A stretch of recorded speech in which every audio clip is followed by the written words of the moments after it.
어제 오후 바이에른 뮌헨의 센터백 김민재도 인천공항을 통해서 입국을 했습니다. 최근 뮌헨에서의 상황 때문인지 몰라도 왠지 모르게 수척해 보이는 느낌인데 손흥민과 마찬가지로 표정이 밝지 않았습니다. 아무래도 다른 선수도 아니고 다이어에게 밀렸다는 건 거듭 생각을 해봐도 매우 자존심이 상할 수밖에 없는데요. 지난 주말에 펼쳐진 다름슈타트전에서 다이어는 팀의 5대2 대승에도 불구하고 독일 매체들과 팬들로부터 호평을 받았습니다. 뮌헨의 공격수들이 선전을 하면서 5골이나 넣었는데 다이어가 불안한 수비로 2골이나 내주면서 리그 최하위 꼴찌팀을 상대로 무실점 승리 대신 완벽하지 못한 경기력을 노출했기 때문이죠.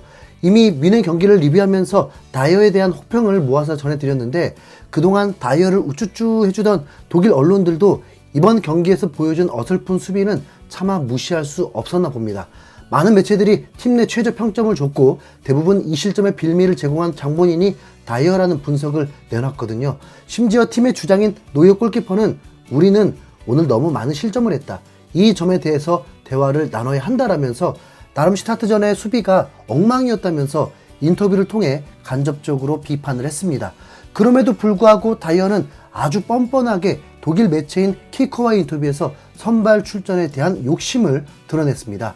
경기 후 진행된 인터뷰에서 기자가 당신과 데리흐트가 짝을 이뤄서 경기에 출전하고 있는데 만약 투엘 감독이 이를 바꾸려고 하면 뭐라고 말할 것인가 라면서 선발에서 제외되면 어쩔 거냐고 물었더니 나와 데리흐트가 짝을 맞춰 계속 이기고 있지 않나, 이걸 최선의 답으로 내놓겠다.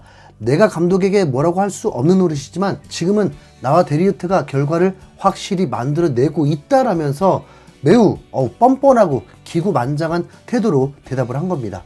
지난 1월 토트넘에서 뮌헨으로 이적한 이후에 다이어가 분데스리가에서 선발로 나선 7경기에서 5승 1무 1패를 거두고 있는데 이걸 놓고 자신이 나온 경기의 성적이 좋았다면서 선발에 대한 탐욕을 보여줬는데요. 원래부터 뮌헨이라는 팀은 분데스리가에서 11년 연속 우승을 할 정도로 압도적이라 매 시즌 5패 이상을 잘 안 하는 팀입니다. 마치 토트넘 때를 기억하면서 많이 이겼으니까 자기가 잘해서 그랬다고 착각하는 듯한데 이번 시즌을 제외한 최근 5시즌 동안 뮌헨의 리그 평균 패배가 4.4회 뿐이거든요. 게다가 최근에 승리한 2경기는 분데스리가 18개 팀 중에 최하위인 16위 마인츠와 꼴찌 다름슈타트가 상대였다는 것도 기억해야죠. 오히려 리그 9위로 중위권인 프라이부르크와 2대2로 비긴 경기가 이상했던 거고 실질적인 우승 경쟁자였던 레버쿠젠전에서는 공소유권을 17번이나 내주는 최악의 플레이로 뮌헨의 0대3 완패에 큰 도움을 줬고요. 우리가 다이어 선발 경기에서 주목을 해야 할 건 승패 기록이 아니라 실점 기록입니다. 다이어가 선발 출장했던 7경기에서 무실점 클린시트 경기가 단 한 경기도 없었다는 게 가장 주목해야 할 포인트라는 거죠. 뮌헨이라는 강팀이 5승 1무 1패를 하면서도 단 한 번의 무실점 경기 없이 경기당 평균 1.71골이나 실점했다는 사실이 바로 다이어의 수비 실력이 얼마나 형편없는지 제대로 보여주는 지표거든요. 그럼 김민재는 과연 어땠을지 궁금하시죠? 김민재가 출전했던 분데스리가 18경기에서 무실점 경기는 무려 7번이나 되는데 약 4할 정도가 클린시트 경기였습니다. 평균 실점 역시 1.27로 다이어보다 낮죠.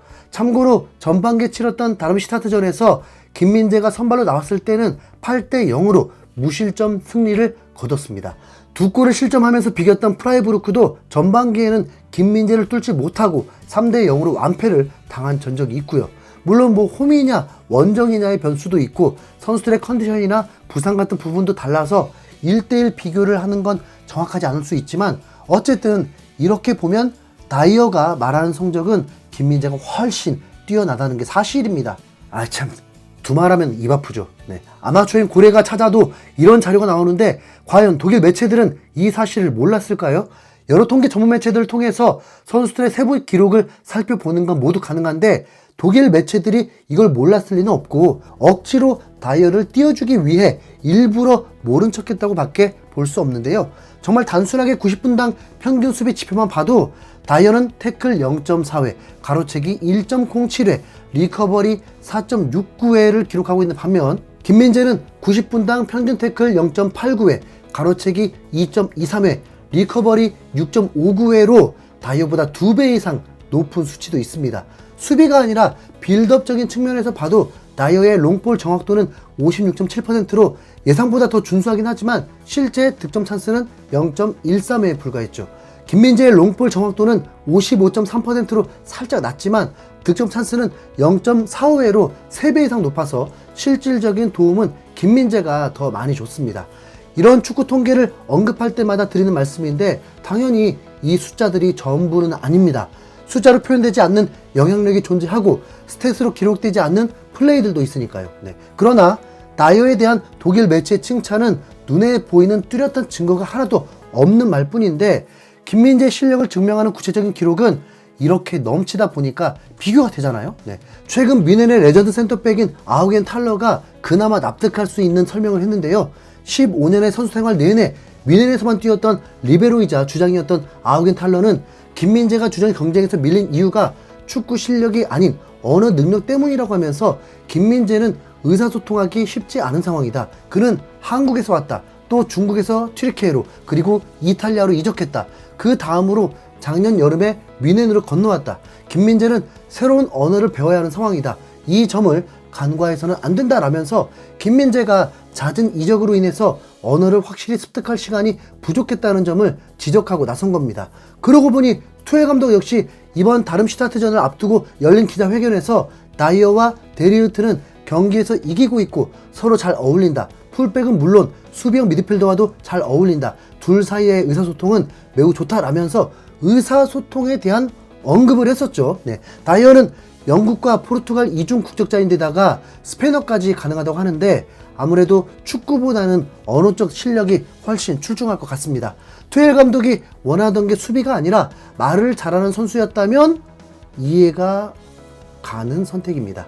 이번 다름슈타트전 선제 실점 장면에서도 말만 앞서는 다이어의 대표적인 모습이 나왔는데 본인의 헤더가 상대 선수에게 연결됐고 본인의 태클이 실패해서 골까지 먹게 된 상황에서 팔을 번쩍 들고 방방 뛰면서 분노하는 모습이 작게나마 중계 카메라에 잡힌 겁니다.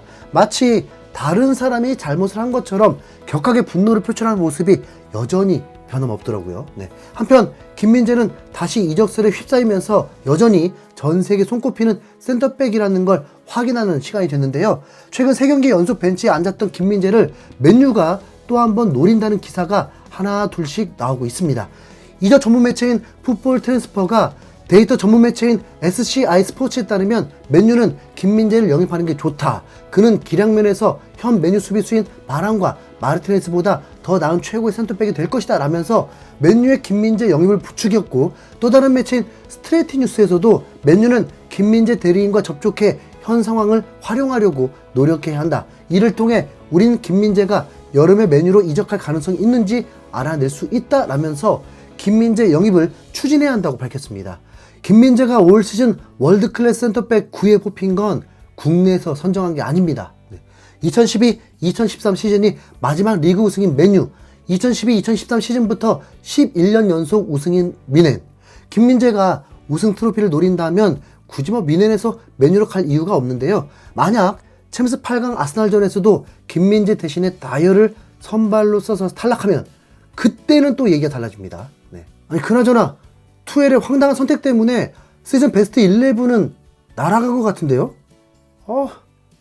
더 짜증나네요. 이상 흰수염고래였습니다. 감사합니다.